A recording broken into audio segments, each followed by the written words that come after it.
Olá a todas e todos, sejam muito bem-vindos a essa entrevista com o secretário nacional da Pessoa com Deficiência, Cláudio de Castro Panoeiro.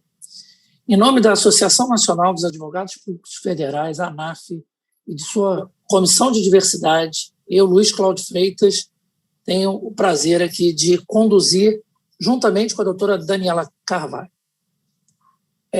Vamos fazer uma breve apresentação do nosso secretário nacional, Dr. Cláudio Panoeiro. Ele é graduado em Direito pela Universidade Federal do Rio de Janeiro, ele é mestre e doutor pela Universidade de Salamanca, atua na Procuradoria Regional da União desde 2005, na Procuradoria Regional da União da 2ª Região, no Rio de Janeiro. Desde 2005 já foi analista judiciário do Tribunal de Justiça e, mais recentemente, ocupou o cargo de secretário nacional de Justiça desde junho do ano passado, de 2020, e recentemente, agora em setembro de 2021, assumiu a Secretaria Nacional da Pessoa com Deficiência no Ministério da Mulher, Família e Direitos Humanos. É um prazer tê-lo conosco, ele que é advogado público federal associado à ANAF, e poder estar conosco. Muito prazer, Cláudio, seja bem-vindo à nossa entrevista. Muito obrigado, Luiz Cláudio, muito obrigado, doutora Daniela. Agradecimento também à doutora Patrícia, que foi quem fez esse contato conosco.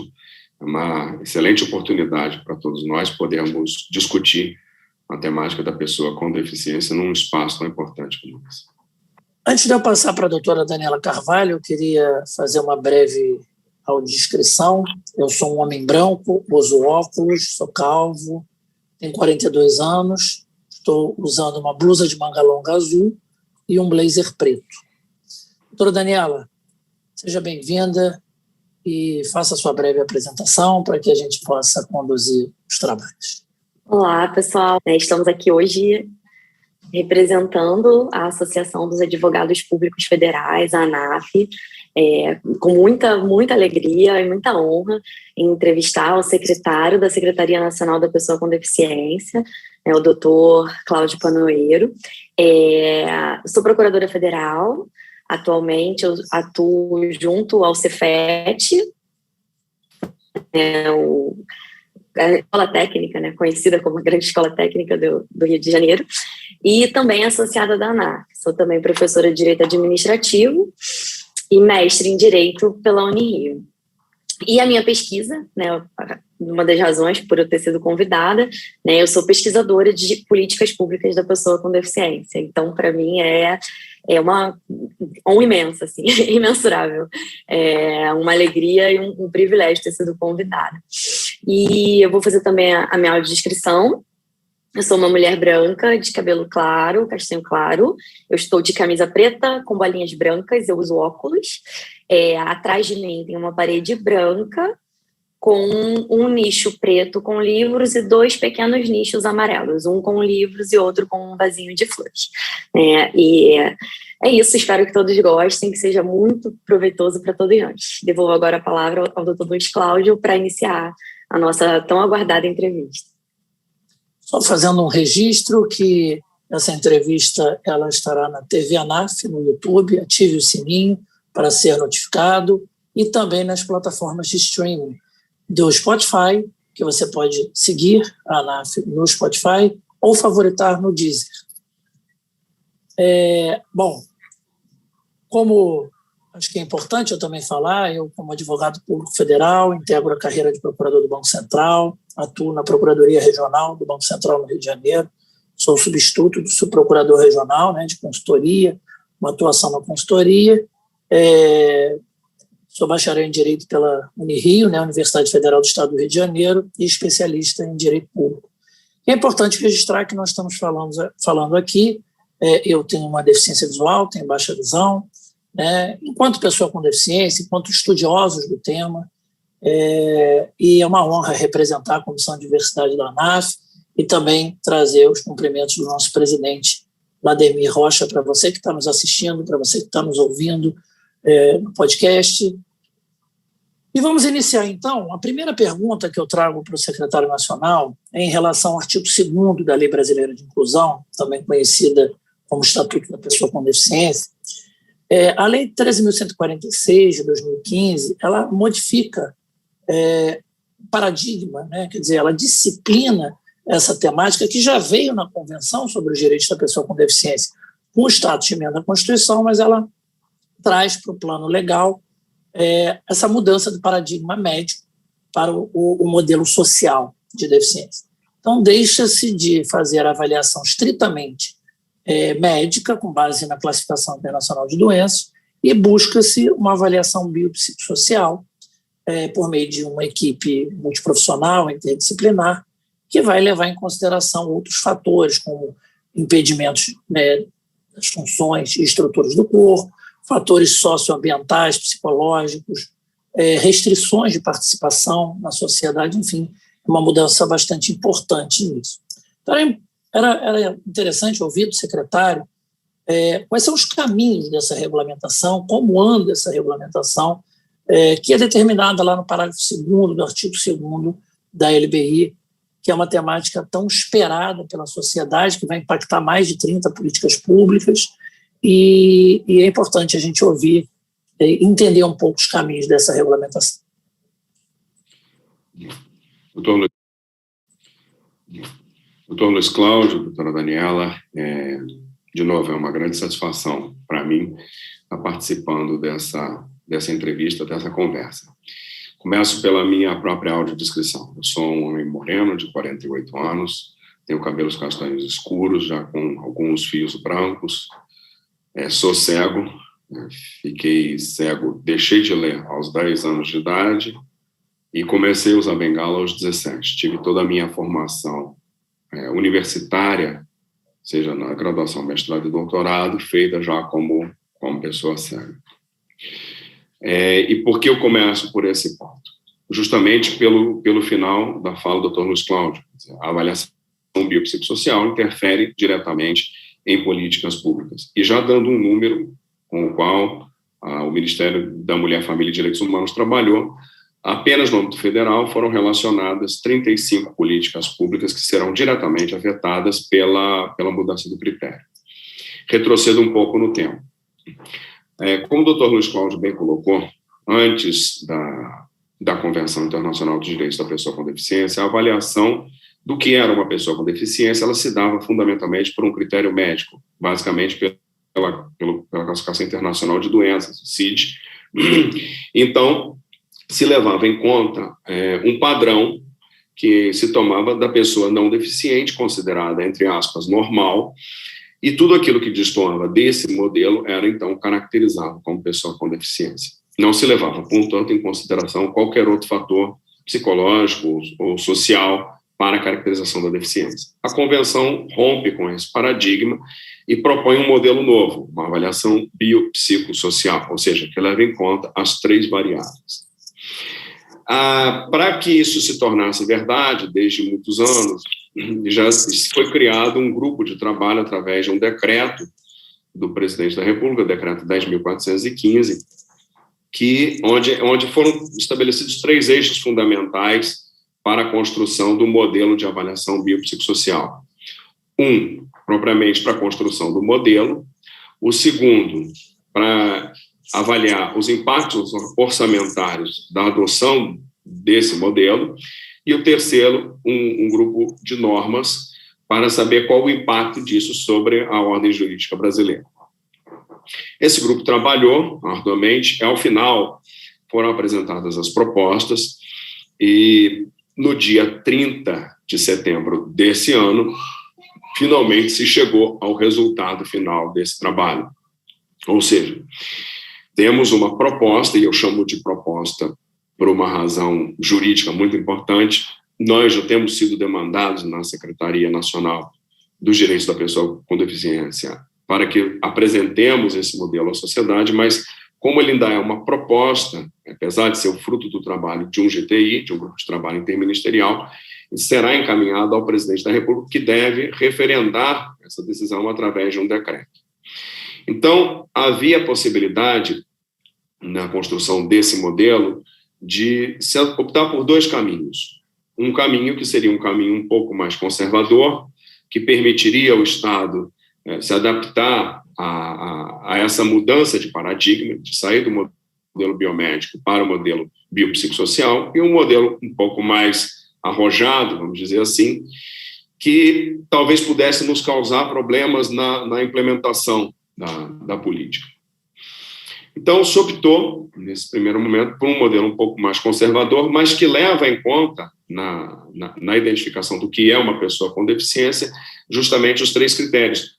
Por quê? Porque o médico vai preencher um formulário caracterizando a deficiência, o assistente social vai preencher um formulário avaliando quais são as interferências daquilo na vida daquela pessoa, ou seja, nas funcionalidades, e também, como é a equipe multiprofissional, também psicólogos vão se manifestar. É feito um critério de pontuação e, a partir desse critério de pontuação, levando em conta as 3 variáveis, se chega ao resultado do que efetivamente se o indivíduo é ou não uma pessoa com deficiência.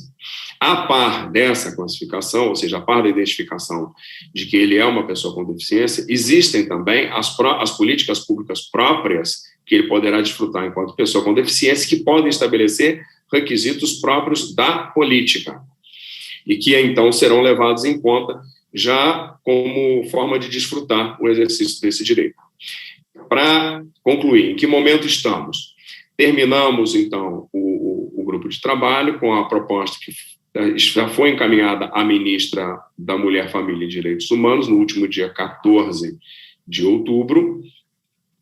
Trabalhamos numa minuta de decreto para o presidente da República. Essa minuta de decreto será submetida esta semana à consultoria jurídica da União dentro do Ministério da Mulher, Família e Direitos Humanos, e esperamos apresentar o instrumento com a decisão presidencial no próximo dia 3 de dezembro, porque é uma data de grande relevância para nós, pessoas com deficiência. Essa é a situação atual da avaliação biopsicossocial. É bastante importante essa informação, né, de que a coisa está avançando, né, e muito provavelmente em pouco tempo teremos aí um instrumento, uma decisão, né, governamental de avançar e de regulamentar esse dispositivo. Eu passo para a doutora Daniela. Só uma consideração a respeito sobre esse ponto também. Nós estamos prevendo, nesse decreto, uma cláusula de reavaliação, isso constou, inclusive, do relatório do Grupo de Trabalho Interministerial, que após 24 meses da sua implementação, o instrumento receberá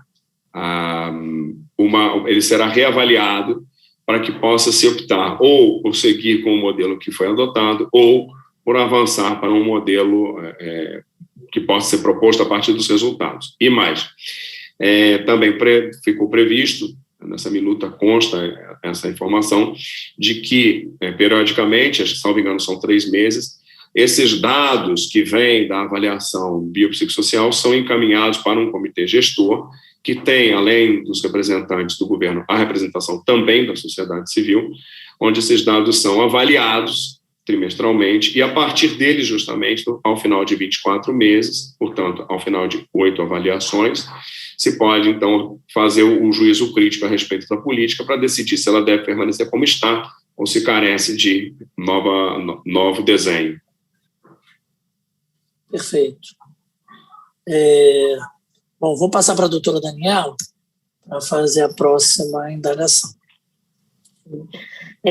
Nossa, fiquei muito feliz com a resposta à primeira pergunta. A gente fica animado, né, Luiz Cláudio? Com certeza. Curioso também de ver que as coisas estão sendo feitas e que tem uma pessoa competente como o doutor Cláudio Panoeiro para conduzir o auxiliar, né, nessa rede.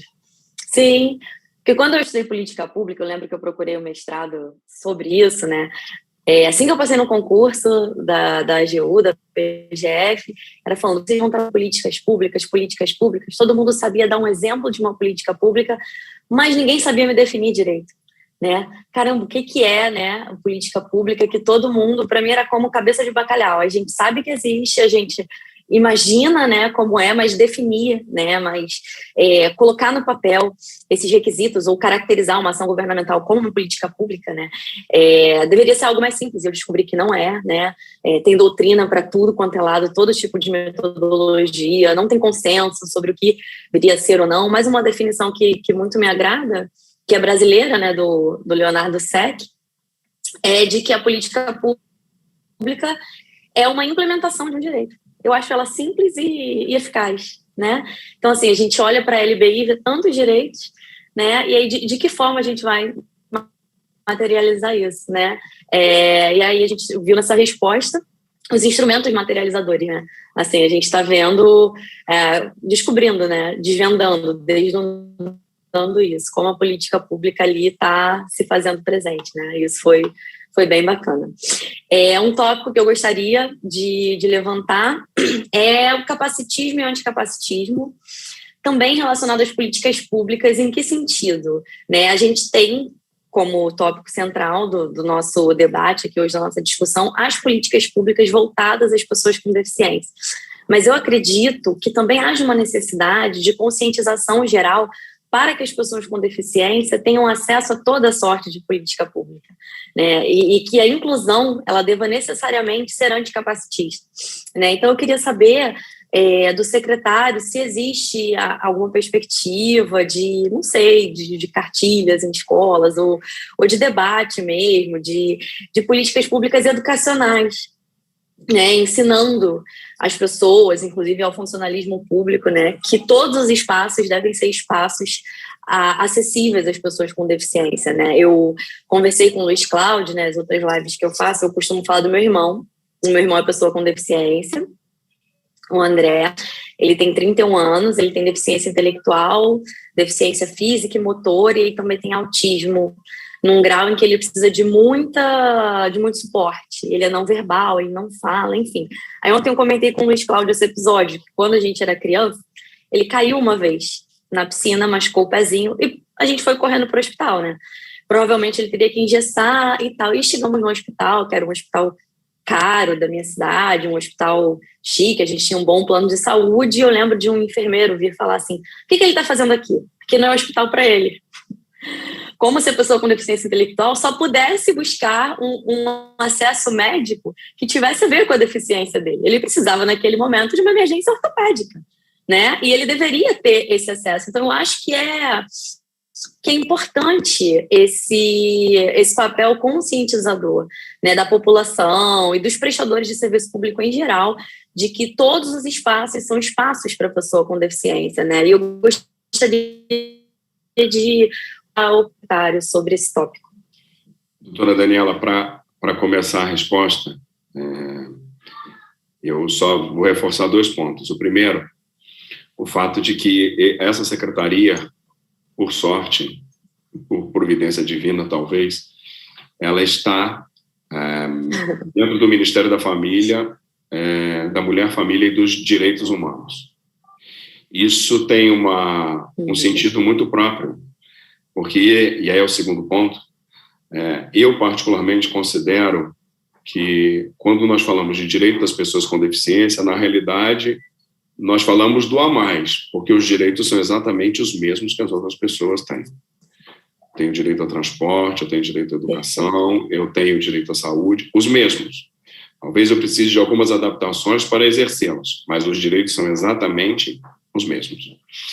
E aí, eu gostaria de destacar 2 aspectos, assim, que eu cheguei à secretaria, quando eu recebi o convite da ministra Damares, ela me pediu expressamente que dedicasse políticas ao público autista, às pessoas que também são hoje pessoas com doenças raras, está dentro da nossa secretaria, e ao público albino, que são pessoas que muitas vezes em várias gestões ficaram à margem.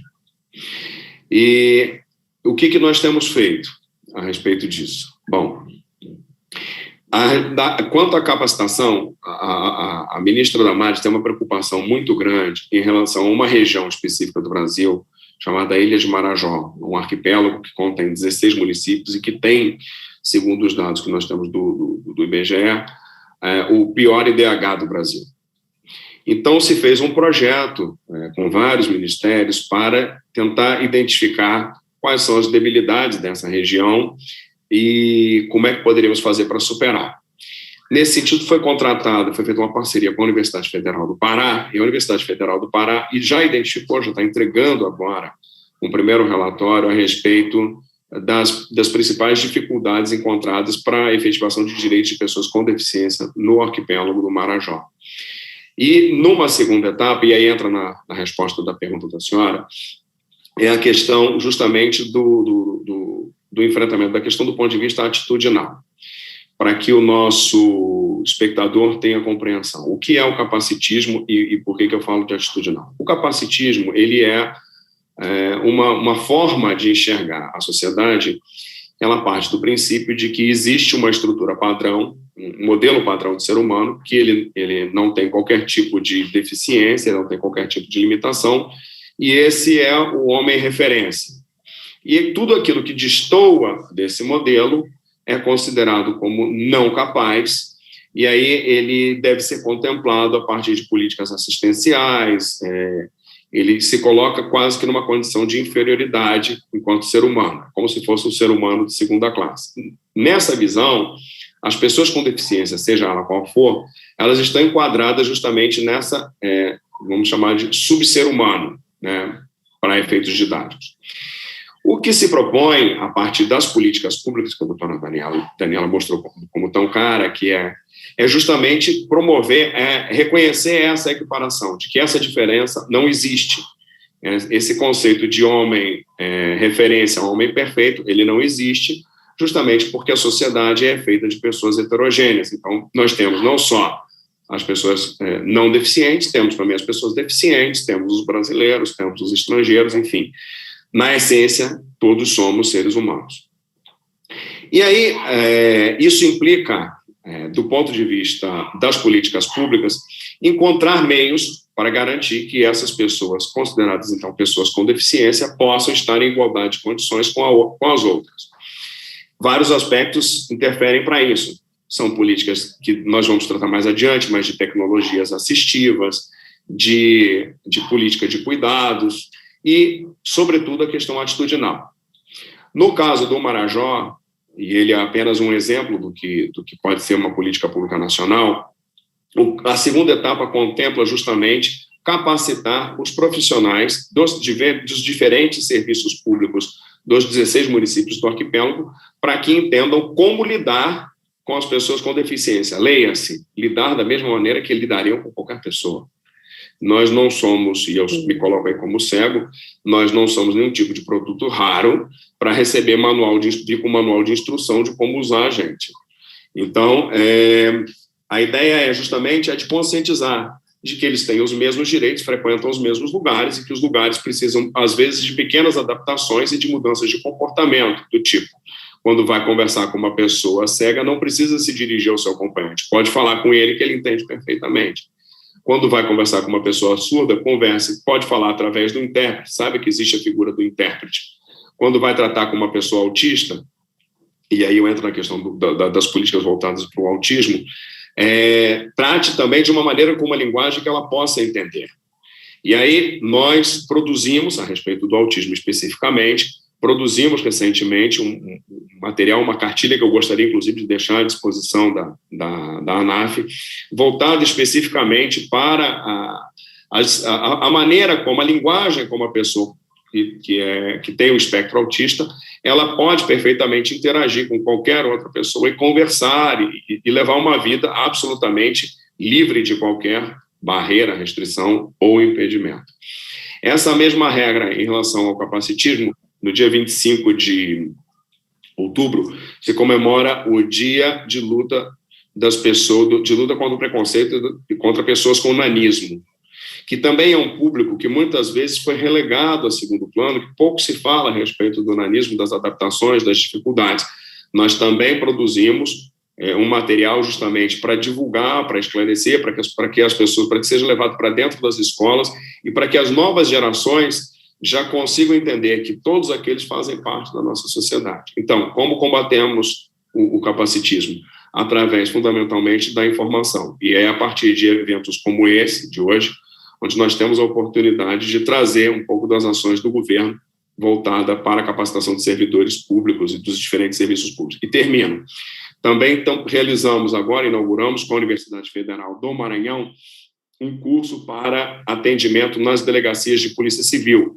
Foi uma debilidade que nós identificamos, de que, muitas vezes, principalmente mulheres e meninas com deficiência, ao comparecer às diferentes delegacias do Brasil, não recebiam o tratamento adequado por parte dos profissionais de segurança pública. E uma parceria com a Universidade Federal do Maranhão e com o Ministério da Justiça e Segurança Pública, nós estamos qualificando os agentes, os delegados, os detetives, os inspetores, para que eles possam entender como lidar com esse tipo de pessoas, como, na verdade, superar as dificuldades que eles possam ter de comunicação, de atitude, arquitetônicas, enfim, dificuldades de um modo geral, para que essas pessoas possam efetivamente exercer os seus direitos. É bastante relevante essa sua fala, para que a gente possa realmente trabalhar uma conscientização, né, e buscar romper com essa barreira atitudinal, que é a maior barreira, né? A gente sabe que várias barreiras existem, mas a barreira do desconhecimento, do preconceito, né, a barreira atitudinal, sem dúvida, é uma das maiores que são impostas, né, às pessoas com deficiência. E falando em barreiras, eu passaria para um outro tópico, né, que seria sobre acessibilidade e inclusão. No serviço público, né, federal, mas notadamente na Advocacia Geral da União, né. Eu entendo que seria interessante o senhor trazer um pouco sua experiência enquanto advogado público federal, né, e essa relação, né, das barreiras existentes no exercício da função de advogado público, e qual é a sua visão para que a gente possa avançar ou construir pontes para que a gente possa tornar os órgãos da Advocacia Geral da União e do Serviço Público Geral, né, do Serviço Público como um todo, mais acessível, mais inclusivo e mais receptivo para os servidores públicos com deficiência. Olha, esse é um tema muito difícil, porque isso, na verdade, me remete à minha história dentro do próprio serviço público, né? E eu vou retroceder um pouquinho para falar. Eu tenho 24 anos de serviço público, eu entrei no serviço público em 1997, ainda no extinto Tribunal de Alçada Criminal do Rio de Janeiro. Naquela época, eu fui trabalhar, me lotaram numa associação que existia dentro do tribunal, e eu era responsável por organizar umas listas de medicamentos que eles faziam para funcionários terceirizados, enfim. E aí me deram, como instrumento de trabalho, um computador 386, que ele tinha apenas a CPU e o teclado, nada mais. E aí eu perguntei se não ia ter o monitor. Me falaram assim, não, você não precisa do monitor. Não precisa do monitor porque, na verdade, o seu programa é um programa de voz e você não vai precisar ler na tela. E a minha resposta, eu guardo até hoje, que minha resposta é nem eu preciso do monitor, nem vocês precisam do meu trabalho, porque ninguém vai precisar ler o que eu fiz, né? Então, era a minha exata sensação em relação a tudo aquilo. É verdade que eu fazia minhas listas e dava o meu jeito de entregá-las, mas mostrava um certo desprezo, né, pelo meu próprio trabalho, porque se eu recebia um computador 386, que já era um computador para lá de superado naquela época, que não tinha monitor, era porque ninguém precisava ver o que eu fazia. Então, eu estava ali simplesmente ocupando um lugar no espaço. Bom, isso foi uma das razões que me motivou a continuar estudando e, enfim, chegar até a AGU. Quando eu entrei na AGU, não havia ainda processo eletrônico, os processos eram eminentemente físicos e eu recebia o que chamavam de PI, na época, era um procedimento interno, eles eram de papel, completamente de papel, e eu tinha que ler aquilo e me colocaram para ajuizar ações, né? Eu fazia petições iniciais, de todo tipo, de cobrança de pensão de servidor que morria, que a família ficava sacando, de acidente de trânsito, de reintegração de posse, mas tudo vinha em papel. E eu tinha um estagiário, naquela época, que ele trabalhava 4 horas comigo, mas aquilo não dava conta do serviço. 4 horas, para o que tinha, não era suficiente. E aí, o que eu fiz? Eu tenho que trabalhar, não posso deixar o serviço para trás. Então, eu pagava uma pessoa do bolso para que essa pessoa me ajudasse lendo lá os expedientes para mim, para poder fazer. E foi assim durante algum tempo. A pergunta que ficava, então, era a seguinte: e como é que você fazia para lidar com o computador? Como é que você fazia para ler o que você mesmo escrevia ou o que chegasse por você por e-mail? Por sorte, existem programas de leitores de tela que são gratuitos. Um deles é desenvolvido até em Portugal, mas eles são gratuitos e a gente tem vozes que você pode acoplar ao programa e a partir dali eu utilizar. Eu cheguei a pedir à AGU, na época, a compra de um software, a licença de um software, né, específico.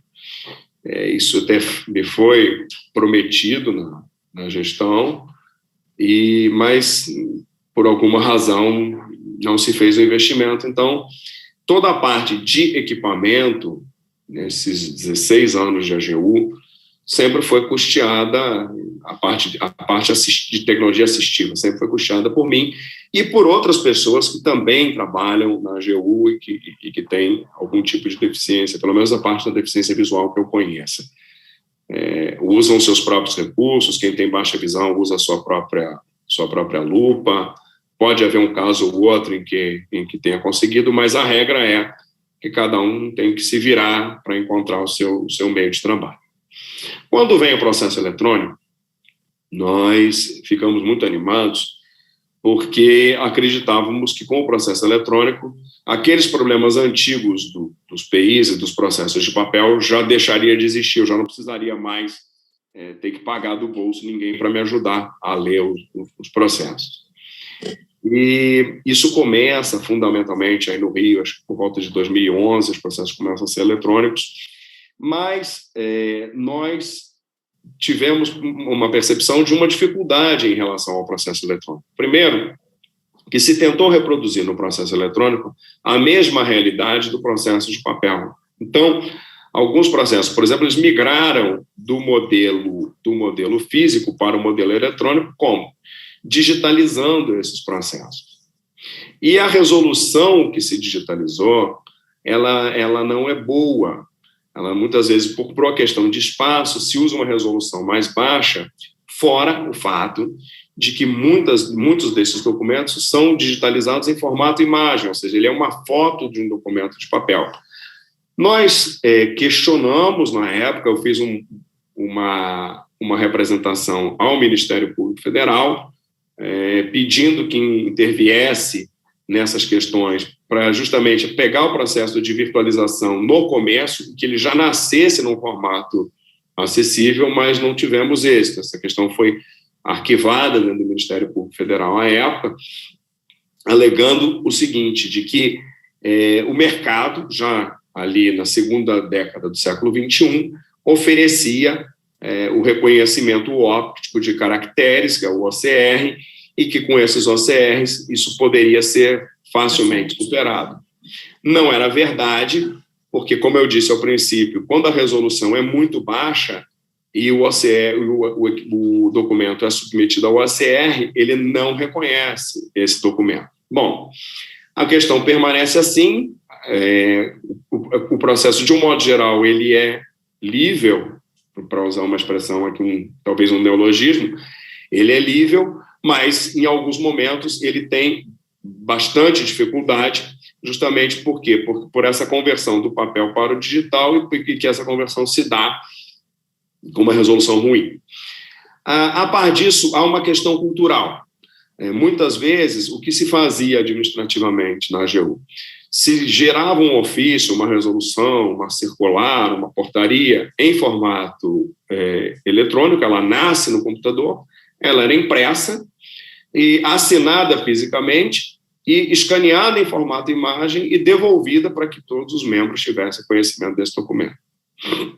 Nem sempre esse documento, essa resolução, de novo, é perfeita, e isso impõe um outro custo naquela época, que era o seguinte: não basta você ter um leitor de tela, é necessário ter também um conversor de arquivos de formato imagem para formato Word ou formato PDF editável. Então, se impunha um custo maior ainda ao membro para poder exercer normalmente as suas funções.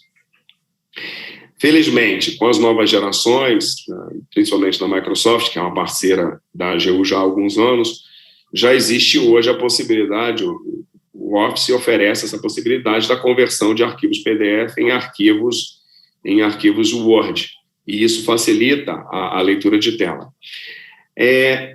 Quando eu vou para a Secretaria Nacional de Justiça, e é que eu estou dando um salto no tempo justamente para seguir na questão do processo eletrônico.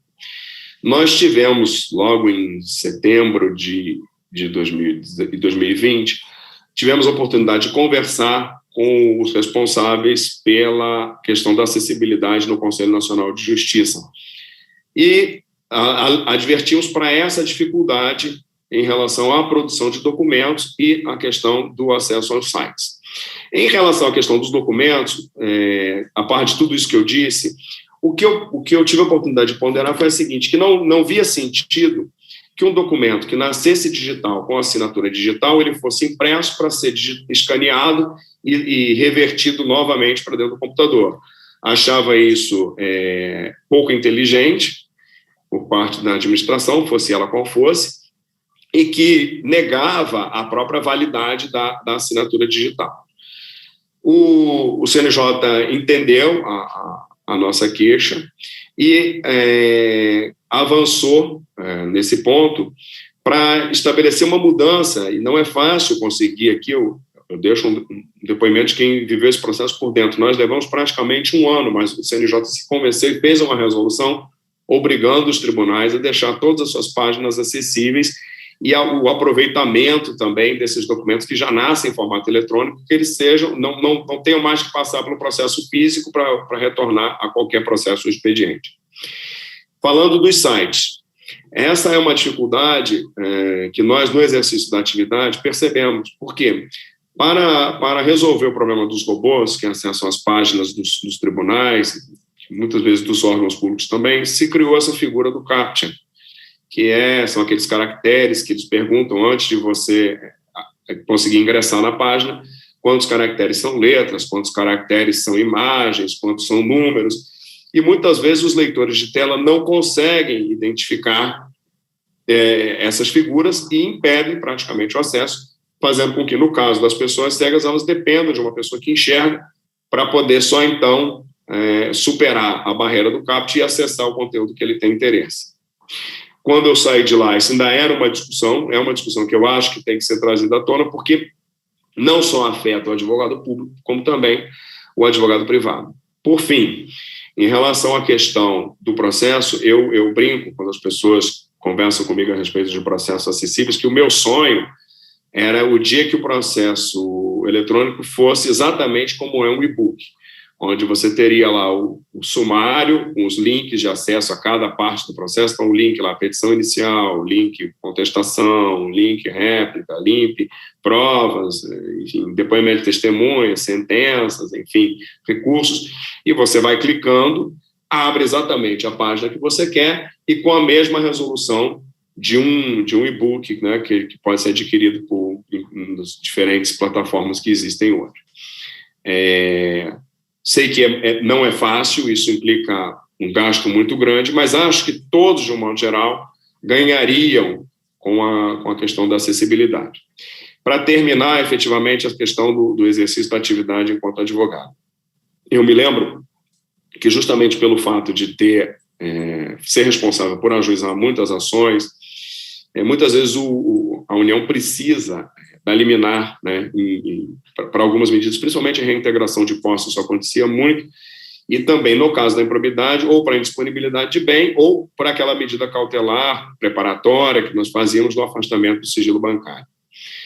E não raras vezes eu ia despachar com juízes e eu percebia que muitos deles ficavam até um pouco espantados, né, pelo fato de estar ali um advogado cego, conversando, argumentando, enfim. E quando o processo era físico, isso podia gerar algum desconforto. Por quê? Porque o juiz estava, às vezes, folheando o processo na sua frente e um advogado que não é deficiente, pelo menos não é deficiente visual, ele consegue olhar perfeitamente para a página que ele está manuseando e sabe exatamente por que caminhos o juiz vai. Pelo fato de ser um advogado cego, isso fica impossível. E aí, de novo, batemos na questão da pergunta da doutora Daniela, na questão anterior. É uma questão atitudinal, de talvez, olha, eu estou manuseando o processo aqui, estou passando pelos documentos tais e quais. Isso exige, talvez, um trabalho, um esforço maior das associações, das entidades, no sentido de conscientizar esses profissionais de um e outro lado, não só os juízes, mas também o advogado da outra parte, o Ministério Público, para que, quando estiver manuseando o documento, se isso for pelo menos aberto ali na frente de todo mundo, que seja um pouco mais claro, para que haja até uma paridade de armas. Enfim, essas são talvez as principais dificuldades enfrentadas no exercício da atividade como advogado da União. Doutor Cláudio, eu acho que o senhor acabou tratando bastante do tema e, inclusive, avançando aí nessa temática do processo eletrônico, né, que é uma grande questão pelo fato dele não ser inclusivo, pelo fato dele não ser concebido, não ser construído na perspectiva do desenho universal, o que seria o indicado e o adequado, né? E a gente percebe esse problema do CAPTCHA em vários tribunais, os sites em geral, e obviamente, as imagens, né? E aí nós vemos que isso gera um problema também é um problema de direitos humanos, é um problema de prerrogativas profissionais e de acesso à justiça, porque o próprio jurisdicionado que queira consultar, né, um site ou ter uma informação sobre aquele processo, obviamente que um processo que não esteja em segredo de justiça, ou mesmo aquele jurisdicionado que queira ingressar com uma ação no juizado especial civil e aí dispensa a presença do advogado, quer dizer, você acaba gerando também uma violação também ao acesso à justiça, né? Mas é bem importante essa interlocução, né, junto ao próprio Conselho Nacional de Justiça e o seu relato, né, na Advocacia Geral da União, que é um problema não só da AGU, mas, enfim, que existe no serviço público em geral. A gente não tem muitos dados, né? Nós pegamos, por exemplo, número de pessoas com deficiência, enfim, o censo de 2010 falava em 23,9%, houve a revisão da nota técnica do IBGE, trazendo aí para 6,7%, agora cerca de 12,7%, próximo a 13 milhões de pessoas com deficiência e as outras pessoas com limitações funcionais, mas nós não temos dados muito claros, né, para trabalhar isso dentro da administração pública. Quantos servidores com deficiência, que tipo de deficiência, para que a gente possa entender, qualificar isso e buscar, né, caminhos para avançar. E aí eu acho que é um papel aí da ANAF, a gente se coloca nesse sentido, junto à AGU, né, para construir, cobrar e construir caminhos para que não só os membros, mas também servidores, estagiários, tenham acesso à igualdade de condições. Eu vou passar aqui para a doutora Daniela Carvalho, que tem mais duas perguntas, e depois eu retomaria essa questão, já que a gente falou de processo eletrônico, mas também um pouco de governo eletrônico, enfim, mas eu vou passar para a doutora Daniela. É interessante, Luiz Cláudio, você falou, eu nem pensei nisso antes, mas a gente até conversou antes, sobre a acessibilidade. Eu tenho uma amiga, a Karina, ela é pesquisadora do direito também, ela é doutora pela UERJ, doutora em direito público, fã de pesquisa empírica como eu, e ela fez um levantamento incrível sobre a acessibilidade dos sites das agências reguladoras. Ela publicou a pesquisa, ficou bem legal, apontando as maiores dificuldades, inclusive com sugestões de melhorias. Eu vou compartilhar com vocês depois. A nossa conversa me remeteu à pesquisa da Karina, que ficou ficou bem legal, né? A gente vê a importância da pesquisa, né? E como ela pode ser útil, servir uma política pública, né? Com dados de coisas que precisam ser modificadas. Doutora Daniela, não sei... essa mais específica, né? Mais útil.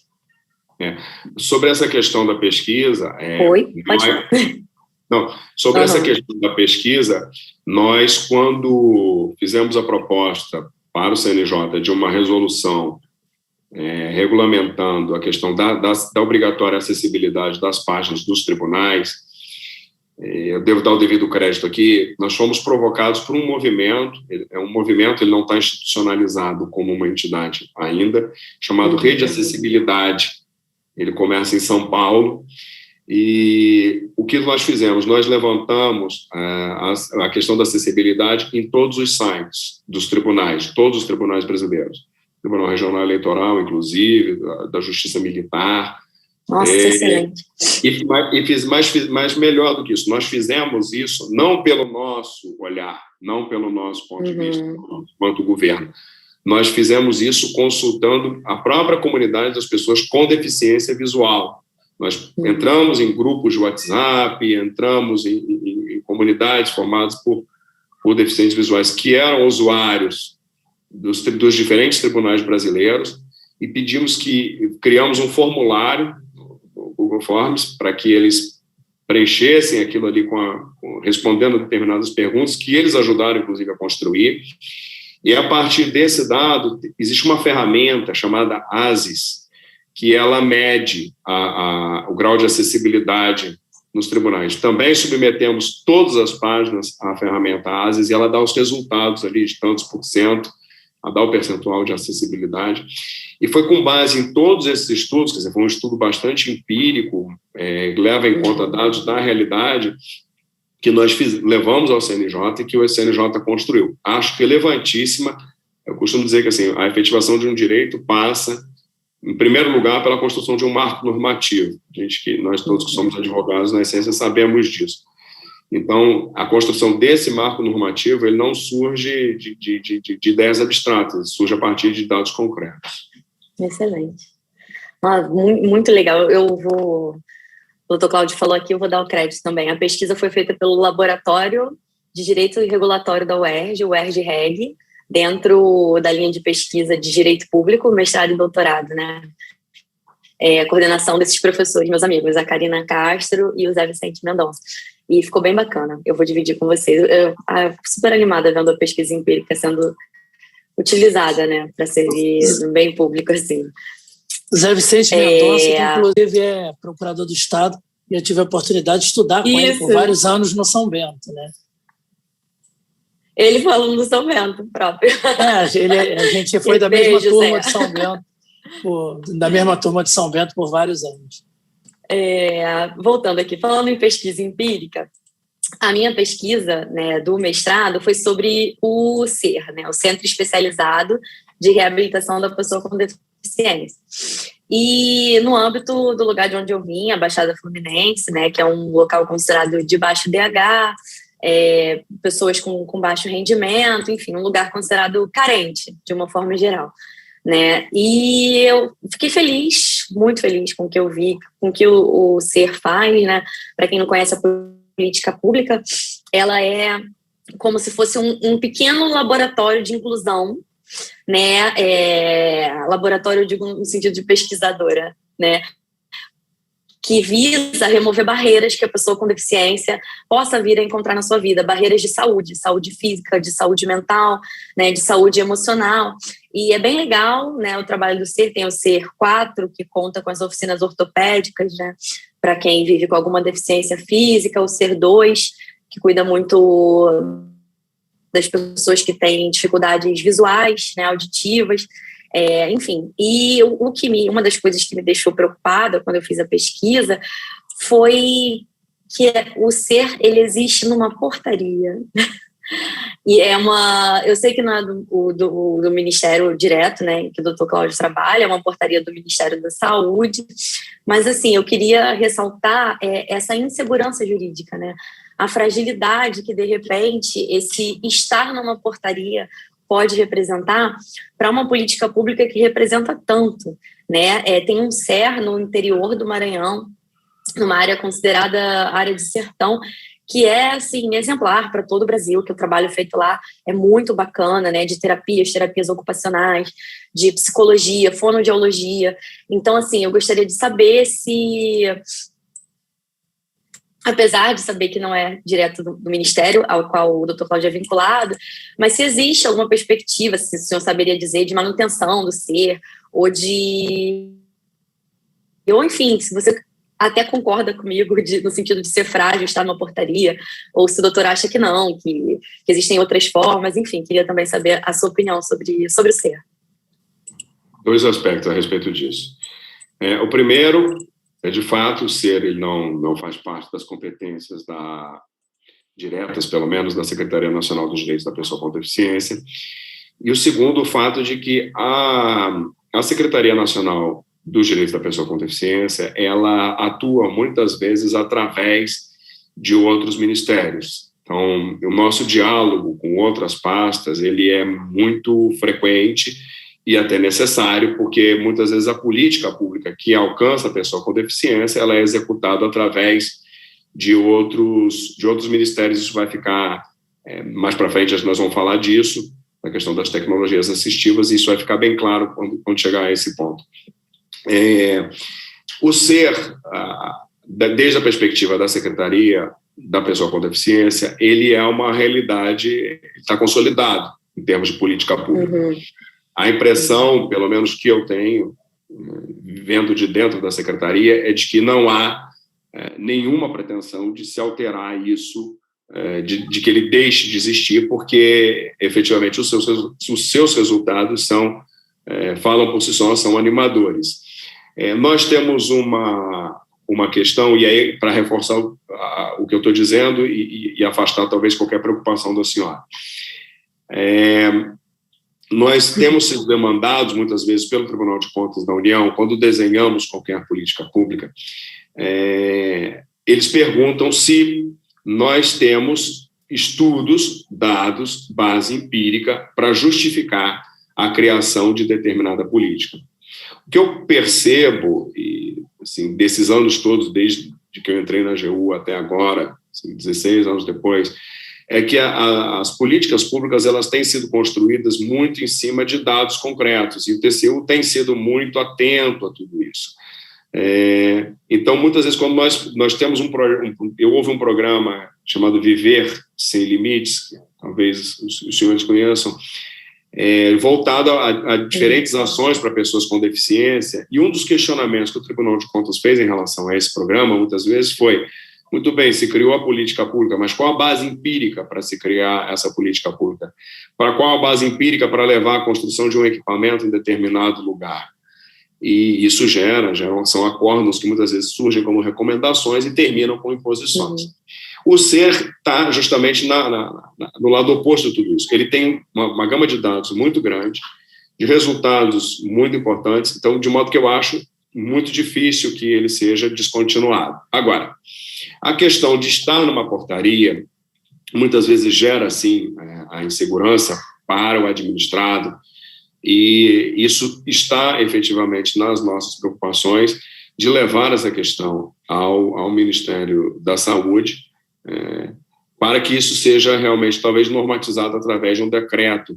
E, inclusive, nós temos algumas outras ações que gostaríamos que fossem incluídas no SER, e que justamente aproveitaríamos essa oportunidade. O fato de estar na portaria, se por um lado gera fragilidade, ele nos facilita do ponto de vista de poder incorporar novas ações por ser justamente uma portaria.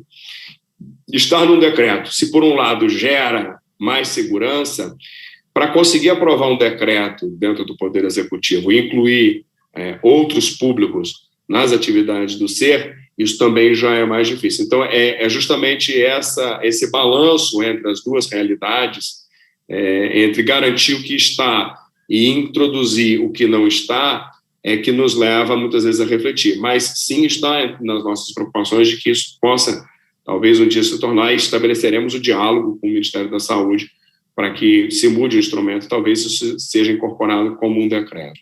Dando continuidade, né, já que a gente está falando de segurança jurídica e tudo, a recente alteração da lei de improbidade, né, é um tópico que eu e Luiz Cláudio gostaríamos de trazer para discutir com o senhor, doutor Cláudio, que é o fato, né, de o ato de não observar a acessibilidade deixar de estar expressamente, né, como um ato de improbidade, né? Eu vejo, nós acompanhamos que está tendo ampla discussão, né, na arena social, na mídia, as alterações da lei de improbidade, inclusive do ponto de vista da nossa carreira, né, que em tese nós perderíamos essa legitimidade, passaria a ser, pelo menos a legitimidade ativa primária, né, passaria a ser exclusivamente do Ministério Público, mas a pergunta que eu faço, fechadinha no nosso tópico, é a sua opinião sobre esse conteúdo, né, que retira a não obediência à acessibilidade como um ato de improbidade, se o senhor enxerga alguma saída, né, jurídica para que ele possa continuar sendo visto como improbidade, mesmo não estando expressamente lá na legislação. Bom, para que nosso espectador esteja na mesma página que todos nós aqui.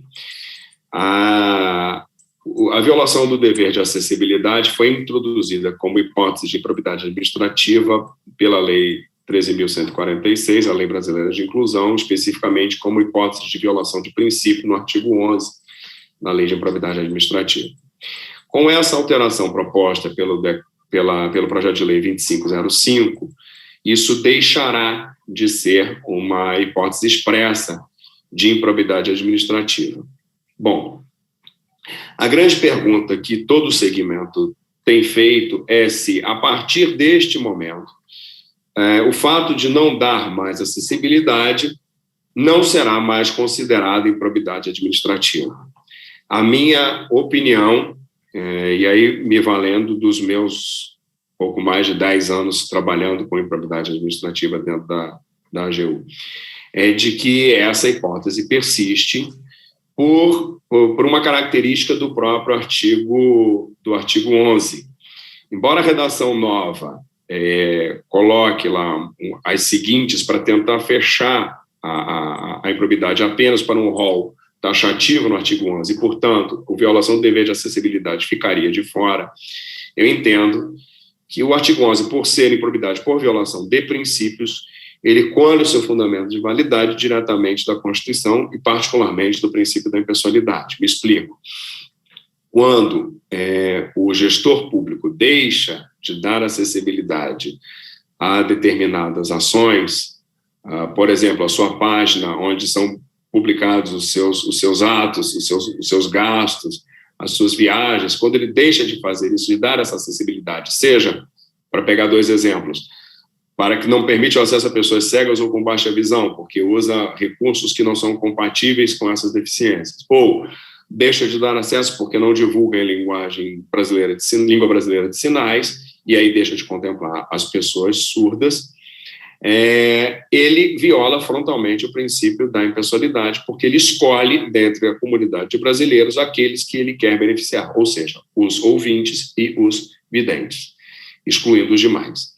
Então, acho que haveria a possibilidade, isso é uma opinião, isso a prática quem vai dizer, mas haveria a possibilidade de se continuar se caracterizando a improbidade por violação ao princípio da impessoalidade, e aí, tendo em conta todo o arcabouço de que isso vem de um compromisso internacional do Brasil, do status em que a convenção foi incorporada à nossa Constituição e do juízo de reprovação que a nossa sociedade tem hoje em relação a qualquer política que tente excluir as pessoas com deficiência. De novo, isso vai de encontro à segunda pergunta que a doutora Daniela me fez em relação ao combate ao capacitismo. Então, se nós estamos falando de combate ao capacitismo, afirmação de direitos humanos, acho que argumentos jurídicos não nos faltarão para defender que a improbidade por violação ao dever de acessibilidade segue existindo na nossa ordem jurídica.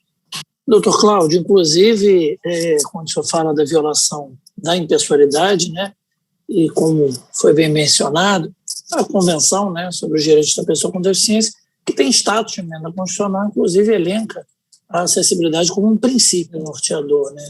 Então, a própria violação da acessibilidade, claro, também da impessoalidade, eu acho que é uma construção jurídica possível, uma construção que deve ser trabalhada, uma vez que está sendo alterada aí essa questão da própria lei de improbidade, que a ANAF, inclusive, teve uma atuação bastante intensa, né, na temática desse projeto de lei 2505. Eu queria retomar um tópico, né, que a gente até abordaria junto ao processo eletrônico, mas o senhor já trouxe, eu acho que foi bem relevante trazer à baila essa questão da falta de acessibilidade do processo eletrônico que não é inclusivo. Mas aí eu também gostaria de trazer na questão do governo digital, né? Porque a gente fala do processo eletrônico, na maioria das vezes, na perspectiva do processo judicial eletrônico, mas é bem importante, nós vemos a pandemia, né? Ela trouxe essa necessidade que se tornou premente de reuniões, videoconferência, trabalho remoto, e isso acabou aprofundando essa necessidade. Nós vemos isso no próprio governo, né? O governo digital, o GovBR e vários serviços que passam a ser, e cada vez passarão a ser, prestados na modalidade virtual, né? Mas é fundamental que ele seja concebido, né, na perspectiva do desenho universal, para que a gente não tenha também essa violação de direitos, ou que as pessoas com deficiência não possam acessar em igualdade de condições, né? Nós temos problemas, por exemplo, para a declaração do imposto de renda da pessoa física, é um tema muito abordado no segmento de pessoas com deficiência visual. Mas, enfim, gostaria de saber do senhor se existe alguma tratativa com as autoridades que estão construindo, né, o governo digital, avançando na prestação desse tipo de serviço público, para que a gente possa ter um processo eletrônico efetivamente inclusivo. Bom, vamos lá. Vou começar por uma ação que eu iniciei na Secretaria Nacional de Justiça e agora, indo para a Secretaria Nacional da Pessoa com Deficiência, eu também levei. Todos os instrumentos de parcerias, sejam acordos de cooperação técnica, termos de execução descentralizada, termos de fomento, termos de colaboração, as parcerias de um modo geral, que são celebradas por essas secretarias onde eu estive, eu sempre fiz questão de incluir uma cláusula de acessibilidade, necessariamente. Então, isso alcança o quê? Isso alcança, basicamente, no caso, por exemplo, muitas das ações do governo são realizadas através de convênios. Então, todos esses convênios já têm que estar nesse formato de acessibilidade.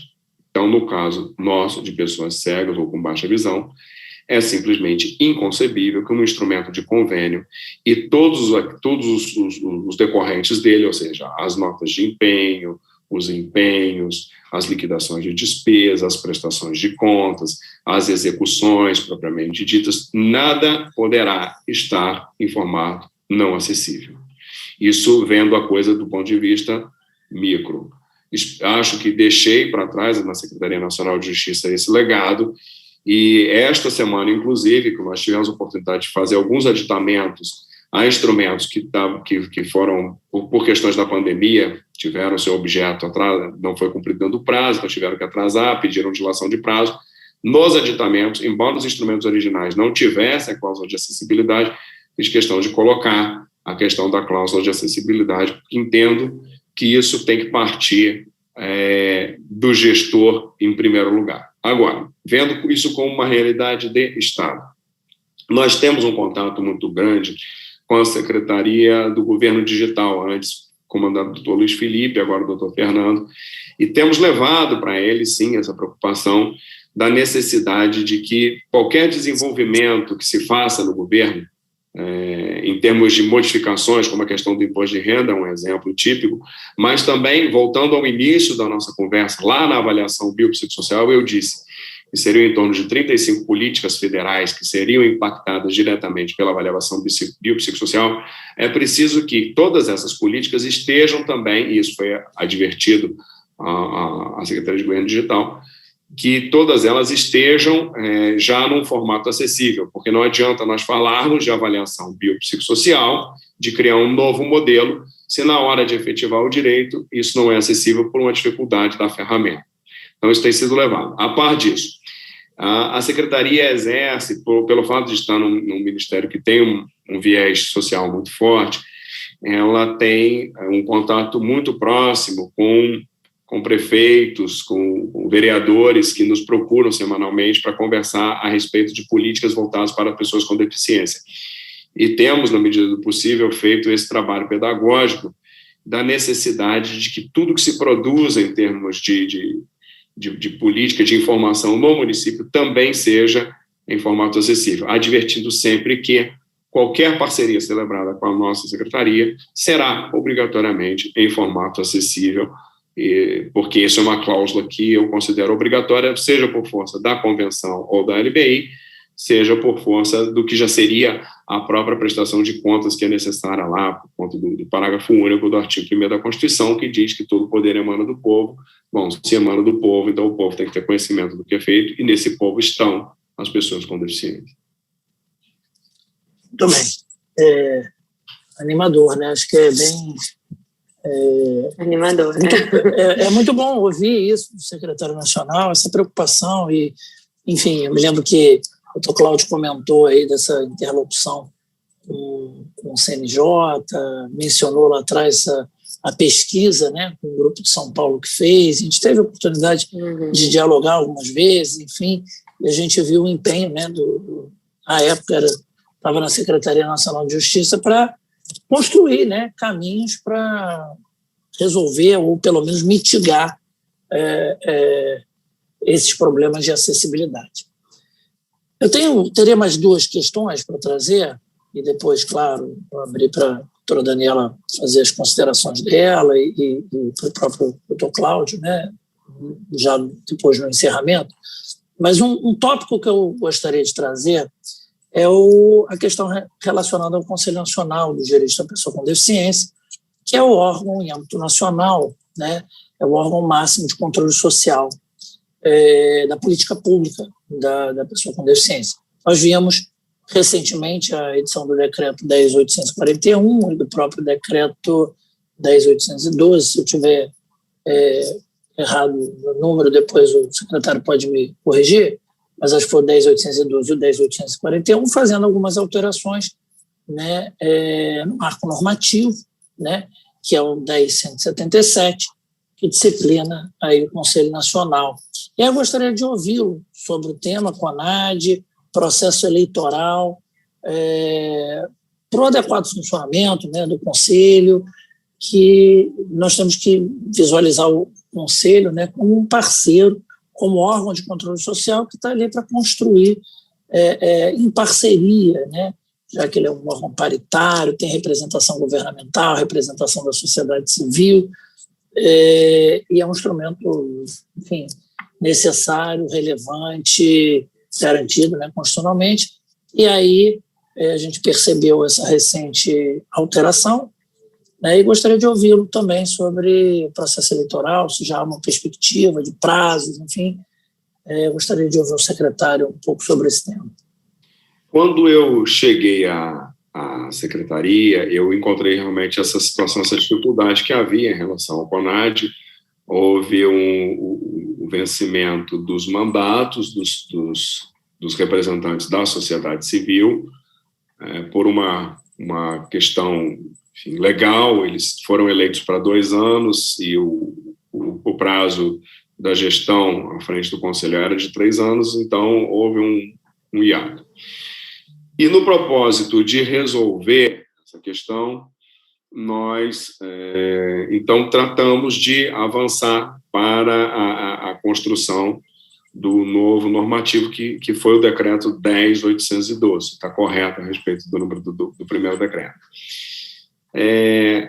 por que se perguntou em relação à questão do por que a necessidade desse decreto? Bom, primeiro, para adequar a questão dos mandatos. E segundo, que havia outras discussões que existiam a respeito da própria composição do CONAD, e que se aproveitou o decreto para poder justamente resolvê-las. Por um equívoco nosso, lá enquanto secretaria, enquanto governo, enfim, houve um equívoco e ele saiu com um erro material, com uma representação do governo maior do que a representação da sociedade. Nós rapidamente advertimos a Casa Civil a respeito do nosso erro e aproveitamos a oportunidade, então, para corrigi-lo, e essa semana saiu o decreto 10.841, readequando essa questão. E corrigimos, inclusive, uma questão terminológica que gerava muito desconforto para a comunidade das pessoas com deficiência. Me explico. Muitas vezes no texto se via entidades representativas, entidades de pessoas com deficiência e entidades para pessoas com deficiência. E alguns setores do segmento de pessoas com deficiência diziam o seguinte: olha, entidades para pessoas com deficiência transmite a ideia de que essas entidades são formadas por pessoas não deficientes e que elas atuam em benefício, em favor de pessoas com deficiência. E, portanto, as pessoas com deficiência, elas não são protagonistas, elas estão aí no segundo plano.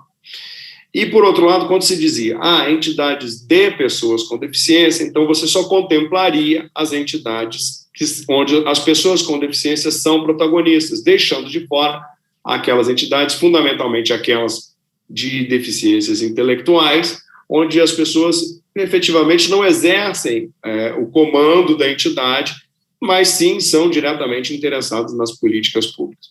Então, havia essa discussão do D e do PAR. Então, nós procuramos corrigir isso e colocamos entidades representativas de pessoas com deficiência, porque o representativas alcançaria, como qualquer pessoa jurídica, representa, no fim das contas, os seus próprios membros, então ela alcançaria os dois grupos e fica superada qualquer discussão aí a respeito da defesa dos direitos das pessoas com deficiência, seja qual for o segmento. Isso foi corrigido. O decreto, ele sai, então, com um novo desenho, com a representação das pessoas com deficiência. Houve uma restituição com 3 representantes das entidades de pessoas com deficiência física. Elas são as entidades que têm o maior número de representantes, porque, na verdade, todas as demais ou tem 2 ou tem 1, mas foi uma opção política que se fez neste momento para que essas entidades fossem agraciadas com um representante a mais.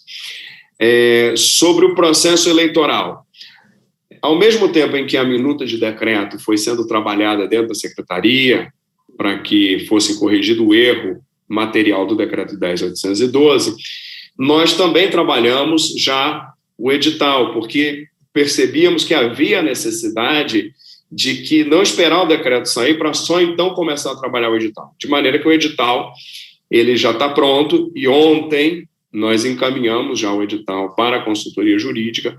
A nossa pretensão é que neste mês de novembro já vamos disparar o processo eleitoral, se tudo correndo como nós esperamos dentro da consultoria jurídica e das instâncias do Ministério.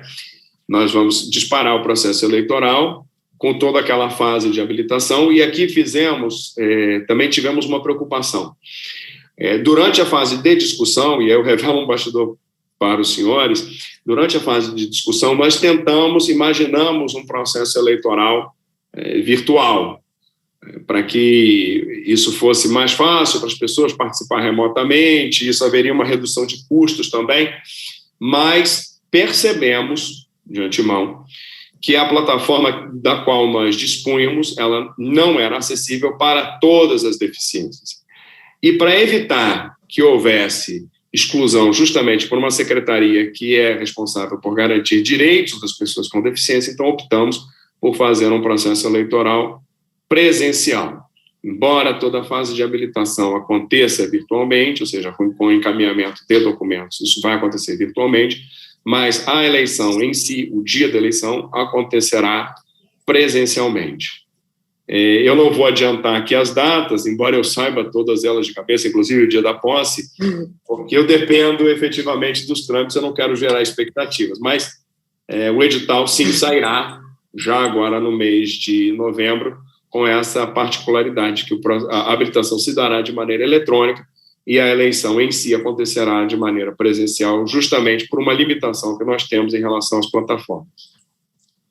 Maravilha, muito boa notícia, né, do processo eleitoral e de toda essa alteração aí do CONAD, né, que é uma demanda do segmento de pessoas com deficiência e é um órgão que tem um papel muito relevante para monitorar, enfim, e fazer toda essa fiscalização, né, que é natural das políticas públicas em âmbito nacional. A última questão, o último tópico que eu trago aqui para o secretário nós tomamos ciência recentemente da consulta pública relacionada ao Plano Nacional de Tecnologias Assistivas, né, que vem previsto lá no artigo 75 da Lei Brasileira de Inclusão. Além dessa consulta pública, percebemos também a existência da consulta pública de atualização da lista de bens e serviços, que também de tecnologias assistivas, para o acesso, para facilitação do acesso ao crédito, né, de créditos subsidiados, enfim, para essas tecnologias assistivas. Então, gostaria de ouvi-lo um pouco sobre essas consultas públicas, esse trabalho. Quer dizer, a gente já sabe que tem um decreto que regulamenta, né, o artigo 75 da Lei Brasileira de Inclusão, mas traz-se para a sociedade civil, né, a oitiva, e aí é importante que o lema, né, que a Convenção sobre os Direitos da Pessoa com Deficiência traz, nada sobre nós sem nós, né, de você ouvir a sociedade e construir coletivamente, né, essas duas consultas, e um tema que é a tecnologia assistiva, que é fundamental para conferir autonomia e independência em acesso, enfim, em igualdade de condições entre pessoas com e sem deficiência. Gostaria de ouvir o secretário sobre esse tema.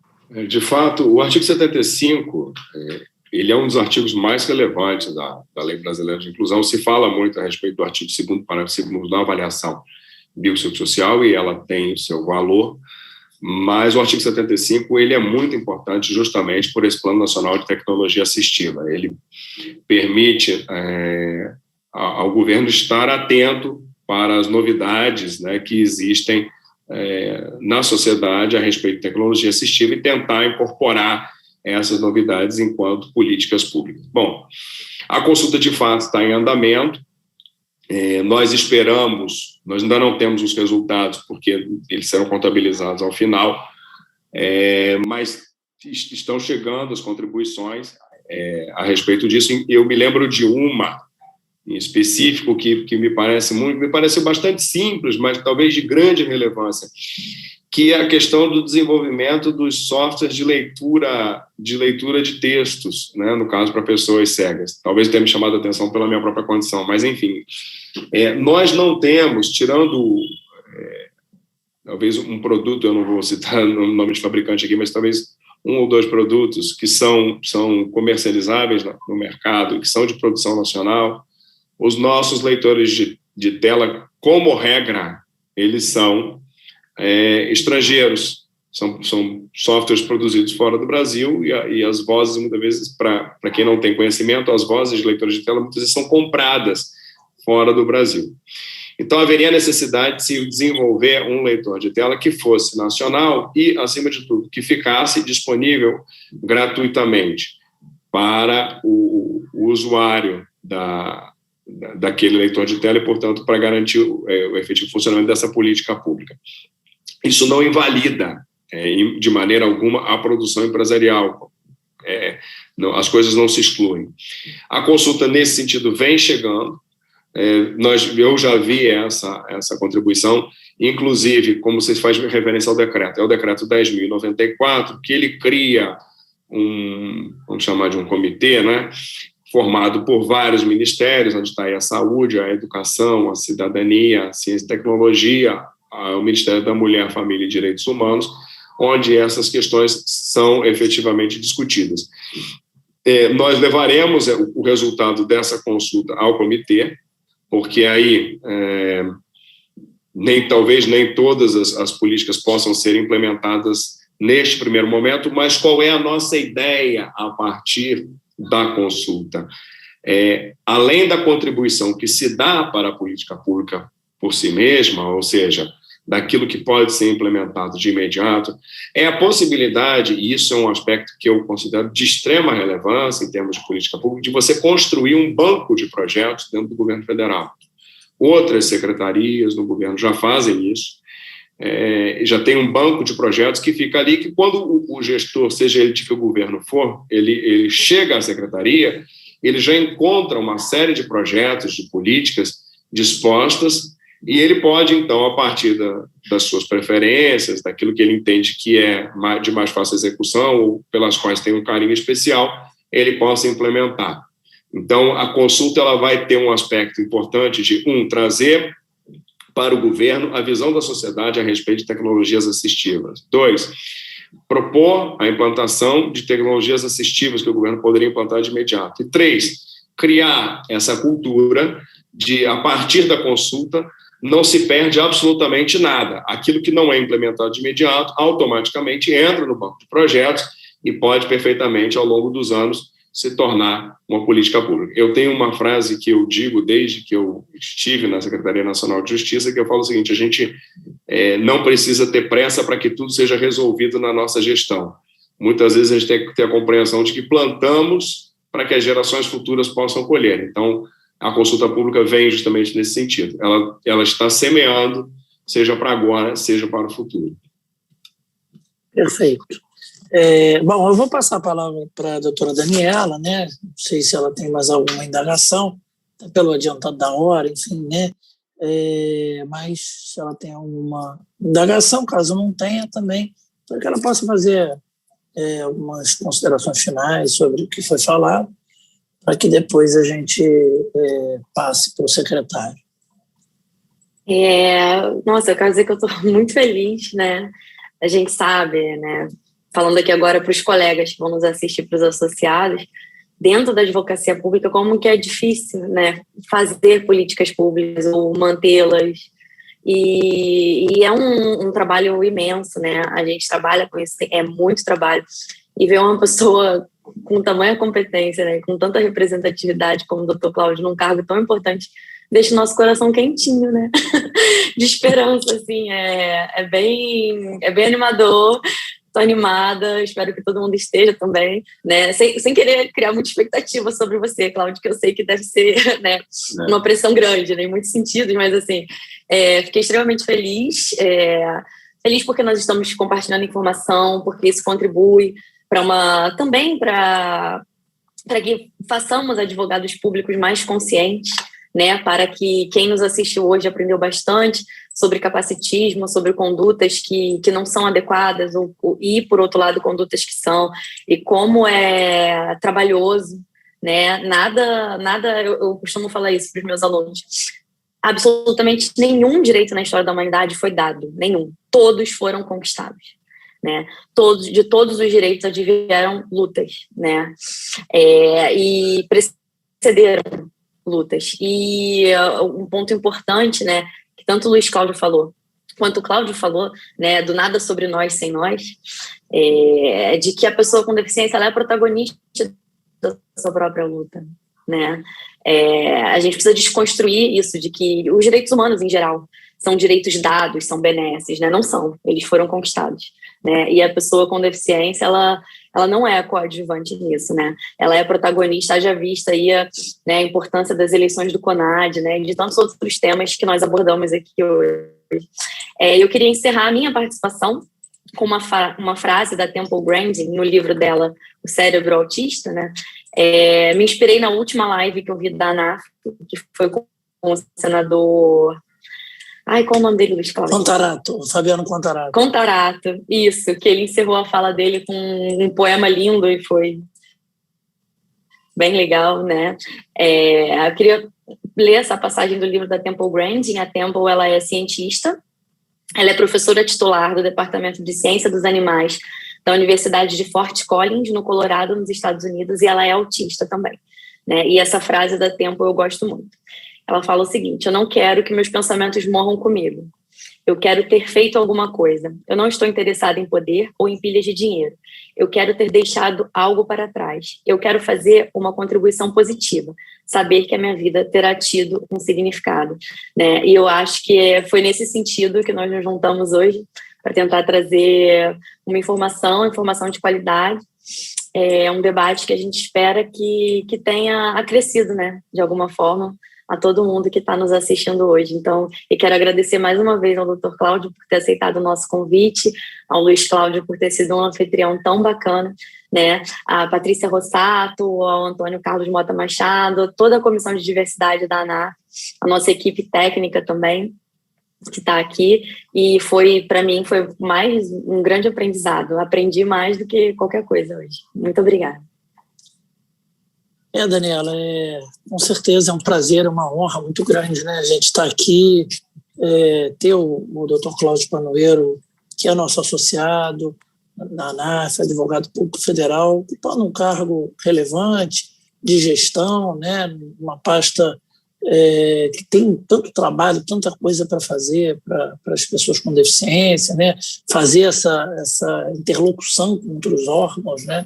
Ministérios, secretarias, enfim, já que ela não é uma pasta de execução, né, na ponta, enfim, mas ela tem um papel muito relevante nessa interlocução para que outros órgãos e ministérios possam executar a política pública, levando em consideração os direitos da pessoa com deficiência.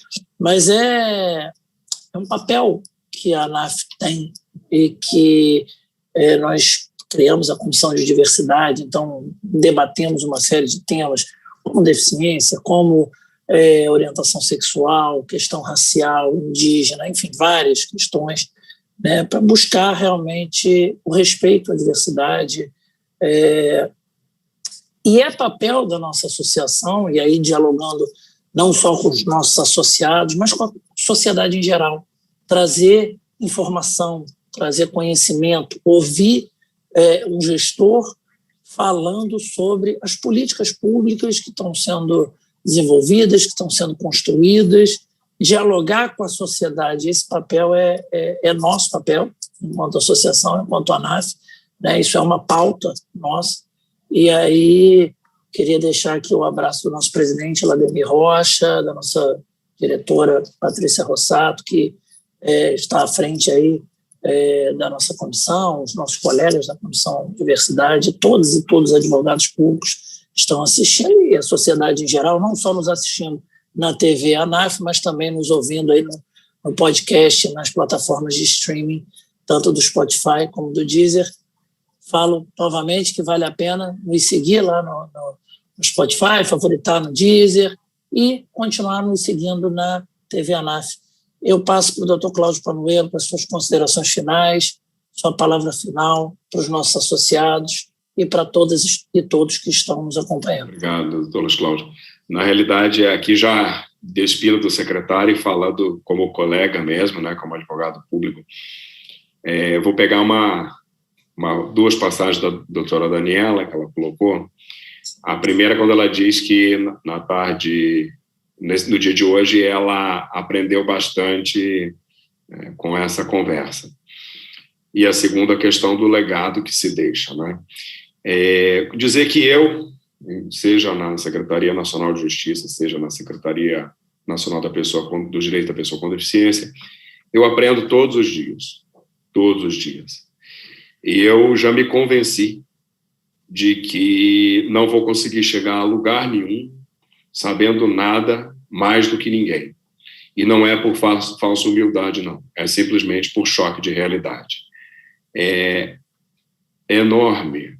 O governo é enorme, o Estado é enorme, as atribuições são enormes, existem informações de todos os lados, é muito difícil dominar todo e qualquer conhecimento, mas a disposição para o diálogo, a disposição por construir soluções, ela é igualmente grande. Eu tenho procurado ouvir muito, conversar com as pessoas dos segmentos próprios, quando é com autismo, quando é com deficiente visual, eu converso com deficiente visual, quando é com surdo, eu converso com surdo, porque são as pessoas que vão efetivamente me ensinar, me dar o caminho.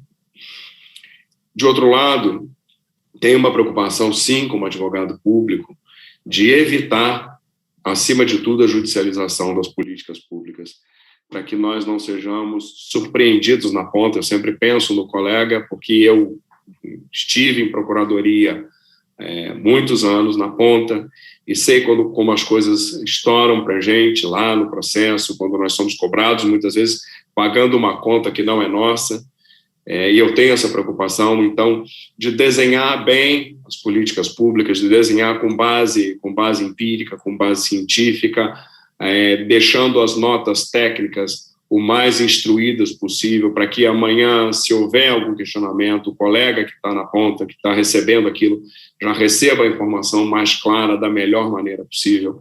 Sou, enquanto gestor, um dos defensores de que o SEI esteja efetivamente aberto aos advogados públicos, para que facilite esse trânsito da informação e para que nós possamos, eu digo sempre, se existe um órgão na administração pública que é capaz de mostrar todas as fragilidades do governo, esse órgão é a Advocacia Geral da União. E eu falo, e não vai aqui nenhum corporativismo enquanto colega, que nós temos uma das carreiras mais qualificadas do serviço público brasileiro. Repito, nós temos uma das carreiras mais qualificadas do serviço público brasileiro. Aos poucos, com a minha presença, a presença de outros colegas nos cargos de gestão, essa presença vai sendo notada. E nós temos muito, enquanto advogados públicos, a contribuir para a construção de um país melhor em todos os aspectos, especialmente nessa questão da pauta das pessoas com deficiência. Agradeço muito a doutora Patrícia Rossato pelo convite, a doutora Sandra Marques Magalhães, que foi quem fez o primeiro contato comigo, ao presidente da ANAF, a doutora Daniela, o doutor Cláudio, ao pessoal da tecnologia, que foi quem tornou tudo isso viável, e fico aqui à disposição, se não propriamente para vir novamente esse espaço, mas as portas da Secretaria estão abertas para a comissão da ANAF e para qualquer comissão de pessoa com deficiência, para que nós possamos discutir políticas públicas, discutir o desenho do modelo do Estado que queremos. Muito obrigado a todos.